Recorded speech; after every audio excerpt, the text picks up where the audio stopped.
I'm Shalane from TSC Tuition, and today I'll be demonstrating an argument analysis body paragraph.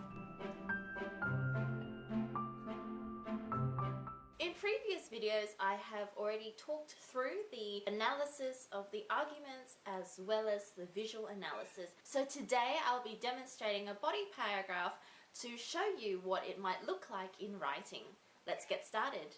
I'm going to assume that the introduction has already been written, so that means the contention, the tone, the audience, all of that has already been identified.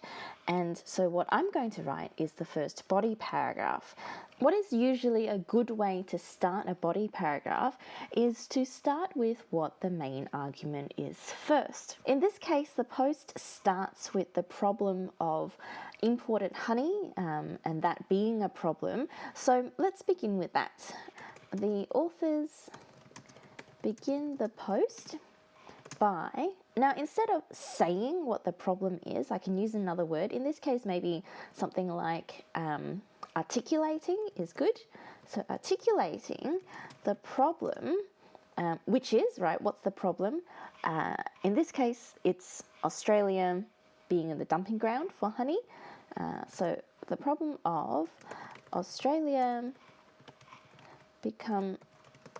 Now notice that I'm changing the word from become to becoming so that grammatically it fits into my sentence.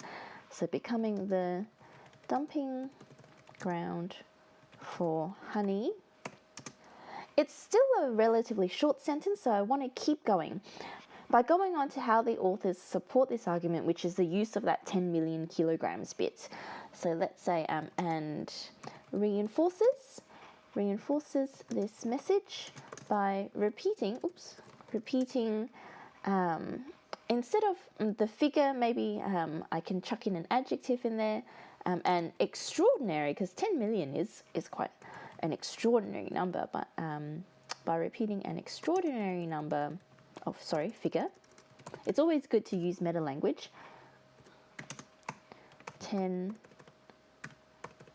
million kilograms. Once I've done this, I've talked about the main argument, I've talked about, how it's supported. Now it's time to really expand on that. How is this supported, right? This idea of, Australia becoming the dumping ground for honey, that's a bad thing. How are they doing that? Now instead of saying the authors, I've already begun the first sentence with the authors, so let's actually name them here.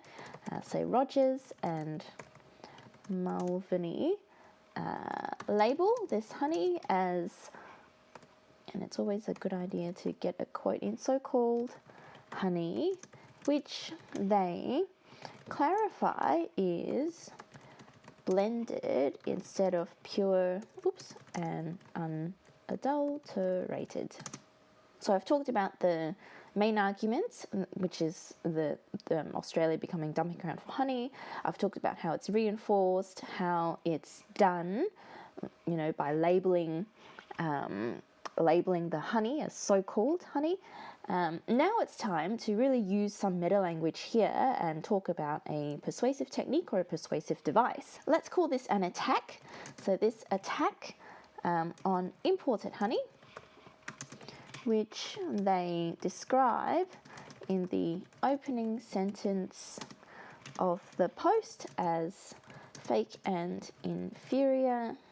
The more astute students would probably pick up on that repeated F sound as well and, could really do something with that, but I'm not going to in this case. So I've got the name of the technique or the device, I've got the quotes. Now I'm going to talk about, well, what does that do to the reader, right? Or what does that do to the viewer if you're analyzing a visual? In this case, it's to make us assume that pure honey is better than not pure honey, right? Because they haven't really clarified if that is true, and they haven't really supported that either. It's just an assumption.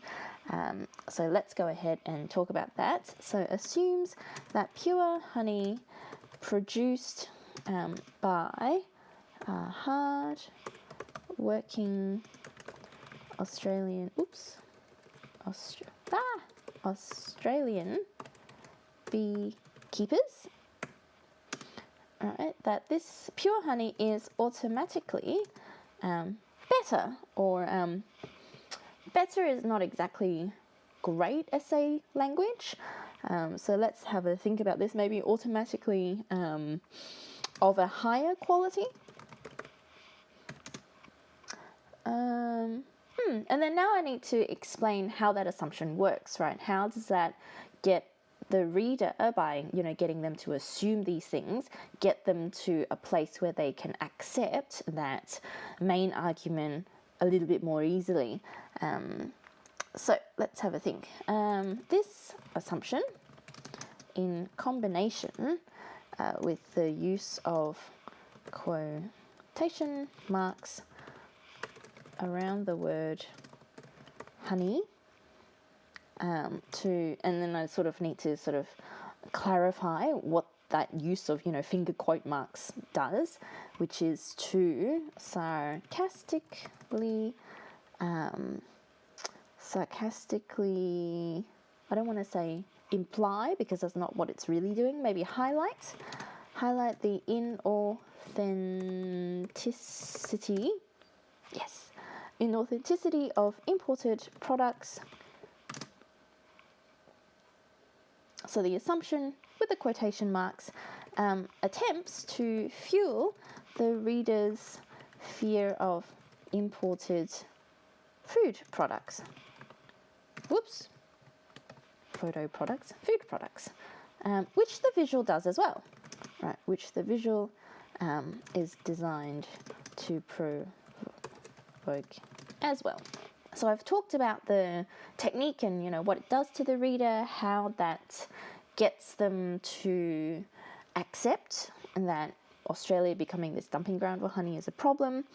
And then now that I've introduced the visual, I can now go on to the visual and really analyze that. When analysing the visual, it's always good to start with something really specific first, rather than just general vague sentences about the visual. In this case, I think I'm going to talk about really that barcode and the use of the red. So the image of the barcode uses the crimson colour to visually connote danger, right? While the phrase made in China informs the viewer of the origins of this threat. It's probably not a good idea to put in the word racist here, because then you're going to have to explain quite a lot of what that means and how the author is doing it. And then, of course, you'll have to talk about lots of assumptions and implications as well. And, it's just a bit too hard, I think, for what marks you're going to get, essentially, in this body paragraph. So it's just easier to sort of just stay in relatively neutral language. I think it's really hard to talk about the barcode without talking about the bottle of the honey. So I think I'll go ahead and talk about that first. Let's say the juxtaposition, right, of a bottle of supermarket honey with the barcode visually implies that, and I know there's a quote here, market branded honey is made in China, because if you look at the photograph properly, it actually doesn't say that it's made in China, but the combination of that photograph with that doctored image of a barcode, strongly makes us think that it's made in China. It's that's where it comes from, when there is no actual evidence for that. So is made in China, even though, and they actually say that they don't have to say where it comes from, so which means that nobody knows. So even though the authors, it's very important to say authors, because this one has two, authors acknowledge that country of origin is unknown for these products.